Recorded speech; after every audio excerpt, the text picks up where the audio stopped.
9.3। तो इसमें हम लोग क्या करेंगे, first order and second order जो रहेगा उसको हम लोग डिफरेंशियल इक्वेशन को सॉल्व करेंगे, ठीक है। तो इसमें 3 मेथड है सॉल्व करने की। पहला मेथड है वेरिएबल सेपरेबल मेथड, 9.3 में हम लोग यूज करेंगे। होमोजीनियस डिफरेंशियल इक्वेशन मेथड 9.4 में यूज करेंगे और लीनियर डिफरेंशियल इक्वेशन 9.5 में यूज करेंगे। तो सबसे पहले हम लोग देखते हैं वेरिएबल सेपरेबल मेथड। तो वेरिएबल और सेपरेबल, इसके नाम से ही पता चल रहा है कि वेरिएबल को सेपरेट कर दीजिए, ठीक है। एक वेरिएबल को एक तरफ कर दीजिए, एक वेरिएबल को एक तरफ कर दीजिए, मतलब रहेगा एक्स वाले सारे टर्म को एक तरफ कर दीजिए और वाई वाले सारे टर्म को एक तरफ कर दीजिए और उसको इंटीग्रेट कर दीजिए, आंसर ले लीजिए। जैसे कि यहाँ पे देखिए dy बाई dx दिया है x plus 1 upon 2 minus y, इतना दिया हुआ है। तो हम लोग क्या करेंगे, ये y वाला टर्म को y के साथ लगा देंगे, तो यहाँ पे लगा दिया, ठीक है, 2 माइनस वाई डी वाई। और इसी तरह x वाले टर्म को x के साथ x प्लस 1 और यहाँ पे dx लगा दिया, ठीक है। अब इसी को इंटीग्रेट कर देंगे, ठीक है। ये इंटीग्रेट कर दिया और इंटीग्रेट करने पे क्या हो जाएगा, वही आंसर आ जाएगा। तो इसका क्या हो जाएगा 2y और y का क्या हो जाएगा y स्क्वायर अपॉन 2 और यहाँ पे क्या हो जाएगा x स्क्वायर अपॉन 2 और यहाँ पे क्या हो जाएगा 1 का x हो जाएगा और प्लस c, बस यही हो गया इसका सोल्यूशन। तो 9.3 ये एक्सरसाइज है 9.4, ठीक है, होमोजीनियस डिफरेंशियल इक्वेशन।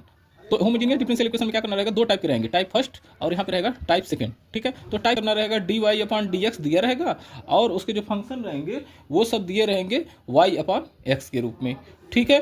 तो y अपॉन x को हम लोग v मान लेंगे और y बराबर vx हो जाएगा, ax यहाँ पे चला जाएगा, y बराबर vx। अब इसको हम लोग डिफ्रेंशिएट कर देंगे dy बाई dx। फर्स्ट का डिफरेंशिएशन, फर्स्ट को छोड़ देंगे, सेकंड का डिफरेंशिएशन कर देंगे, फिर सेकंड को छोड़ देंगे, फर्स्ट का डिफरेंशिएशन कर देंगे, ठीक है। तो इस तरीके से यहाँ पे ये फर्स्ट टाइप हो गया और सेकंड टाइप में वही है, बस वहाँ पे y अपन x था, यहाँ पे x अपन y है, ठीक है, वही सेम चीज़ है। तो एक इसका वो देख लेते हैं हम लोग, क्वेश्चन देख लेते हैं। जैसे एक क्वेश्चन दिया रहेगा ऐसे x minus y d y और minus x plus y d x equal to 0। तो हम लोग क्या करेंगे, ये जो माइनस वाला पार्ट है इसको इधर ले गया, ठीक है।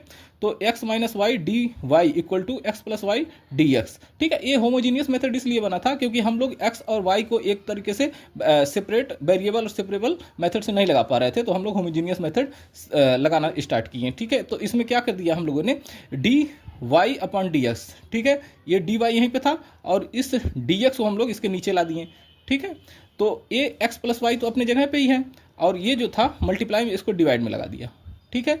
अब देखिए यहाँ से हम लोगों ने x कॉमन ले लिया, x जब कॉमन लेंगे तो क्या होगा, यहाँ से x कट जाएगा और यहाँ पे क्या हो जाएगा y अपॉन x आ जाएगा। यहाँ से भी x कॉमन लिया तो 1 माइनस वाई अपॉन एक्स हो गया, तो x से x कैंसिल हो गया, तो बचा क्या 1 प्लस वाई बाई एक्स और 1 माइनस वाई बाई एक्स, ठीक है। तो इस तरीके से अब दिखने लगा ना, यही वाला d y by d x और जी एफ वाई अपॉन एक्स, सारा फंक्शन वाई अपॉन एक्स के रूप में दिखने लगा। तो देखिए यहाँ पे वाई अपॉन एक्स के रूप में दिखने लगा। तो अब वाई अपॉन एक्स को हम लोग क्या करेंगे, भी मान लेंगे। सेकंड रूल क्या था, वाई अपॉन एक्स को भी मान लीजिए और वहाँ पे वाई बराबर भी एक्स लिख दीजिए। तो यहाँ पे हम लोग लिख दिए वाई बराबर भी एक्स। अब इसको हमने क्या बताया था, डिफ्रेंशिएट कर देना है, तो डिफ्रेंशिएट कर दिया d y by d x. First को छोड़ दिया, सेकंड का जब डिफ्रेंशिएशन करेंगे तो एक्स का 1 हो जाएगा, फिर प्लस एक्स और सेकंड वाले का डिफरेंशिएशन कर दो डी भी अपॉन डी एक्स हो गया, ठीक है। अब ये जो d y by d x, d y by d x की जो वैल्यू आई है इतना, इस वैल्यू को हम लोग इस फर्स्ट वाले में पुट कर देंगे। D y by d x यही है ना, तो यहीं पे हम लोग पुट कर देंगे। तो इसको हम लोग पुट कर देंगे, put the value of d y by d x in first में। तो फर्स्ट में d y by d x के जगह हम लोगों ने क्या भर दिया, v plus x d v by d x, इसी को हम भर दिए, ठीक है। यहाँ पे देखिए v x d v upon d x और यहाँ पे वाई अपॉन एक्स के जगह पे क्या भरना था, भी भर दिया, वाई अपॉन एक्स के जगह पे क्या भरना था, भी भर दिया, क्योंकि भी बराबर वाई अपॉन एक्स माने थे, ठीक है। अब ये देखिए इस भी को इधर भेज दे रहा हूँ, ठीक है, x d v upon d x है और यहाँ पे मैंने क्या कर दिया, भी को इधर भेज दिया, ठीक है। इस भी को इधर भेज दिया है तो माइनस में भी हो गया, ठीक। अब इसका एलसीएम वगैरह लेंगे तो यहाँ से भी कैंसिल हो जाएगा और बचेगा क्या, x d v upon d x 1 plus v square upon 1 minus v, ठीक है। अब यहाँ पे देखते हैं तो एक्स अपॉन डी एक्स, ठीक है। यहाँ पे बचा था क्या, यहाँ पे डी बी को इधर भेज दिया और डी एक्स को यहीं पे रहने दे रहा है, तो एक्स अपॉन डी एक्स यहाँ पे दिखेगा और यहाँ पे 1 plus v square 1 upon 1 minus भी इंटू 1 अपॉन डी बी, क्योंकि ये क्या है मल्टीप्लाई में तो इधर जाएगा तो डिवाइड में, तो 1 अपॉन डी बी वहाँ पे ऐसा दिखेगा, 1 अपॉन डी बी ऐसा दिखेगा यहाँ पे। तो देखिए ये है, तो एक्स अपॉन डी एक्स हो गया और यहाँ पे क्या हो गया 1 plus v square upon 1 minus भी इंटू 1 अपॉन डी बी ऐसा दिख रहा है। तो अब हम लोग दोनों तरफ क्या कर दे रहे हैं, इंटीग्रेट कर दे रहे हैं, इंटीग्रेट कर दिया तो 1 अपॉन एक्स का क्या होता है लॉग एक्स प्लस सी और यहाँ पे क्या हो जाएगा, इसको एक बार इसके नीचे एक बार इसको इसके नीचे, ठीक है, दोनों के नीचे हम लोगों ने कर दिया। तो देखिए जब इसको इसके नीचे भेजेंगे, इसको इसके नीचे भेजेंगे तो कैसा दिखेगा 1 अपॉन 1 प्लस भी स्क्वायर, और जब इसको इसके नीचे भेजेंगे तब क्या हो जाएगा भी upon 1 plus v square D B, ठीक है। तो हम लोग इसका फार्मूला जानते हैं कि टेन इनवर्स भी हो जाएगा और यहाँ पे माइनस 1 अपॉन 2 अब यहाँ पे हम लोग थोड़ा सा इसको लेट कर लेते हैं, 1 प्लस बी स्क्वायर को टी मान लेते हैं, 1 प्लस बी स्क्वायर को टी मान लिया। अब जैसे टी माना तो इसको डिफ्रेंशिएट किया तो 2b हो जाएगा और dt अपॉन db हो जाएगा।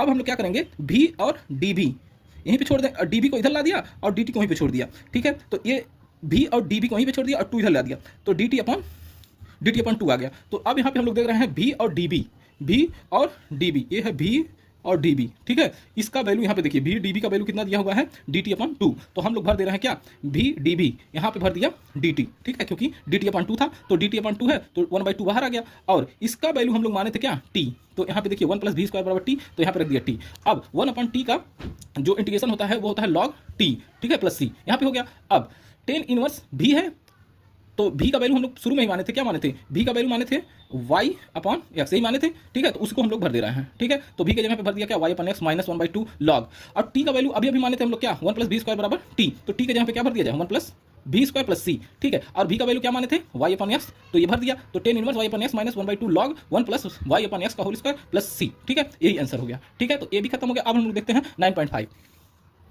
अब लास्ट हम लोग देखते हैं 9.5 लीनियर डिफरेंशियल इक्वेशन, ठीक है। इसमें टाइप फर्स्ट है dy by dx p y equal to q, ठीक है।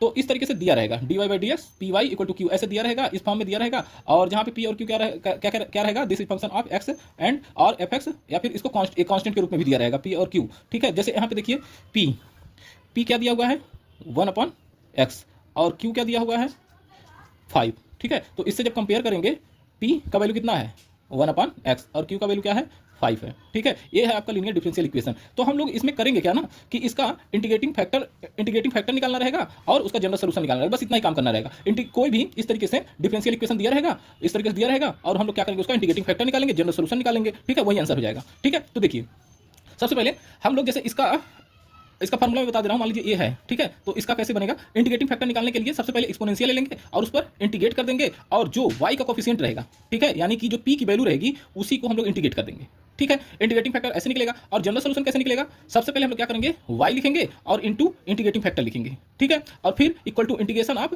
q लिखेंगे, जो q दिया रहेगा, इसमें q का वैल्यू जो भी दिया रहेगा उसको हम लोग यहाँ पे लिखेंगे q इनटू इंटीग्रेटिंग फैक्टर जो अभी अभी निकाला है हम लोगों ने, उसको यहाँ पे लिख देंगे dx और प्लस c, ठीक है। तो अब जैसे इसको मैं एक सॉल्व करके दिखा रहा हूँ कि कैसे इसका सॉल्यूशन होगा। तो देखिए ध्यान से, सबसे पहले हम लोग क्या करेंगे, इसका इंटीग्रेटिंग फैक्टर निकालना है। तो इंटीग्रेटिंग फैक्टर निकालने के लिए हम लोग को क्या करना पड़ेगा, एक्सपोनेंशियल लिया, इंटीग्रेट किया और p का वैल्यू ले लिया, उसको इंटीग्रेट कर दिया। p का वैल्यू क्या था 1 अपॉन x, तो यहाँ पे 1 अपॉन x ले लिया dx। तो हम लोग क्या जानते हैं कि इसको जैसे इंटीग्रेट करेंगे तो log e x देगा और e यहाँ पर भी, e यहाँ पर है तो ये log और e कैंसिल हो जाएंगे तो केवल x बचेगा। तो इंटीग्रेटिंग फैक्टर क्या आ चुका है, ये है आपका इंटीग्रेटिंग फैक्टर। इंटीग्रेटिंग फैक्टर मिल चुका है हम लोग को। अब हम लोग देखते हैं जनरल सॉल्यूशन क्या होगा। तो हम लोग लिखेंगे y into integrating factor equal to q into integrating factor dx plus c, ठीक है, ये वाला फार्मूला, ठीक है, ये वाला है फार्मूला। इसी फार्मूले में हम लोग पुट कर दे रहे हैं। तो सबसे पहले y इंटू इंटीग्रेटिंग फैक्टर कितना आया है, x आया है, ठीक है। ये देखिए इंटीग्रेटिंग फैक्टर कितना आया है, x आया है, इसको हम लोगों ने रख दिया। अब फिर इंटीग्रेशन किया और q का वैल्यू कितना आया है, हम लोग कंपेयर किए हैं तो q का वैल्यू आया है 5, तो ये 5 रख दिया, ठीक है। और इंटीग्रेटिंग फैक्टर कितना निकाले हैं, x निकाले हैं और यहाँ पे dx और प्लस c, ठीक है। तो y इंटू x हो गया और 5 बाहर आ गया और इसको क्या लिखेंगे, इसको जब इंटीग्रेट करेंगे तो x पे पावर 1 प्लस 1 हो जाएगा और नीचे भी 1 प्लस 1 यानी कि x स्क्वायर बाई 2 आ जाएगा प्लस c, ठीक है। ये रहा आपका 9.5 करने का तरीका, ठीक है। तो ये इस तरीके से पूरा हम लोगों ने क्या कर दिया, चैप्टर 9 को खत्म कर दिया।